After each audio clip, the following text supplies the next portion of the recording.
ప్రపంచ number 1 pacer Jasprit Bumrah బౌలింగ్ను ఎదుర్కోవడం ఏ బ్యాటర్కైనా చాలా కష్టమే అని కొందరు మాజీ క్రికెటర్లు అంటున్నారు. యార్కర్లు, స్లో బంతులు, కట్టుదిట్టమైన లైనెన్లతో బ్యాటర్లను ఇబ్బంది పెడుతూ ఉంటాడు. బుమ్రా బౌలింగ్లో సిక్సర్లు కొట్టడం అంత ఈజీ కాదు. కొంతమంది బ్యాటర్లు అతడి బౌలింగ్ను సమర్థవంతంగా ఎదుర్కొని సిక్సర్లు కొడుతూ ఉంటారు. ఐపీఎల్ 2026లో రాజస్థాన్ రాయల్స్ బ్యాటర్ వైభవ్ సూర్యవంశీ బుమ్రా బౌలింగ్లో 2 సిక్స్లు కొట్టాడు.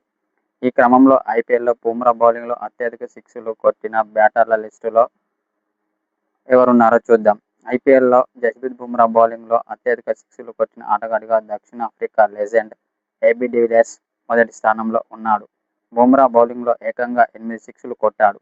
తన దూకుడు బ్యాటింగ్కు ప్రపంచాన్ని చాటాడు. టీమిండియా దిగ్గజం విరాట్ కోహ్లీ, దక్షిణాఫ్రికా క్రికెటర్ జేపీ డుమిని తలా 6 సిక్స్లు కొట్టారు.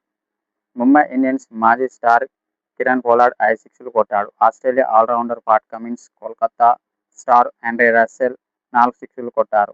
Dinesh Karthik, Marcus Stoinis, Glenn Maxwell 3 సిక్స్లు కొట్టారు. ఈ జాబితాలో తాజాగా యువ సంచలనం వైభవ్ సూర్యవంశీ కూడా చేరడం విశేషం. అతడు బుమ్రా బౌలింగ్లో 2 సిక్స్లు కొట్టాడు. 15 ఏళ్ల వయసులోనే వరల్డ్ టాప్ క్లాస్ బౌలర్ను టార్గెట్ చేసి సిక్సర్లు కొట్టడం క్రికెట్ అభిమానులను ఆశ్చర్యానికి గురిచేసింది. బుమ్రా బౌలింగ్లో సిక్సర్లు బాదడమంటే బ్యాటర్కు నైపుణ్యం, ధైర్యం రెండూ ఉండాలని కొందరు మాజీ క్రికెటర్లు అంటున్నారు.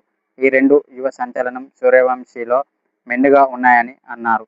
ఈ లిస్టులో ఉన్న ఆటగాళ్లు అందరూ అంతర్జాతీయ క్రికెట్లో కాగా వైభవ్ మాత్రం ఇంకా అరంగేట్రం చేయలేదు. వైభవ్ తన సిక్స్ల రికార్డును మెరుగుపరుచుకునే అవకాశాలు మెండుగా ఉన్నాయి. అయితే త్వరలో అతడు టీమిండియాకు ఆడతారని కొందరు మాజీ క్రికెటర్లు అంటున్నారు. ఎందుకంటే అతడు చాలా డేంజరస్ బ్యాట్స్మన్ అని అన్నాడు. అతడు క్రీజులో ఉంటే మాత్రం సిక్సర్ల వర్షం కురిపించడం ఖాయమని ఆస్ట్రేలియా మాజీ కెప్టెన్ రికీ పాంటింగ్ అన్నాడు.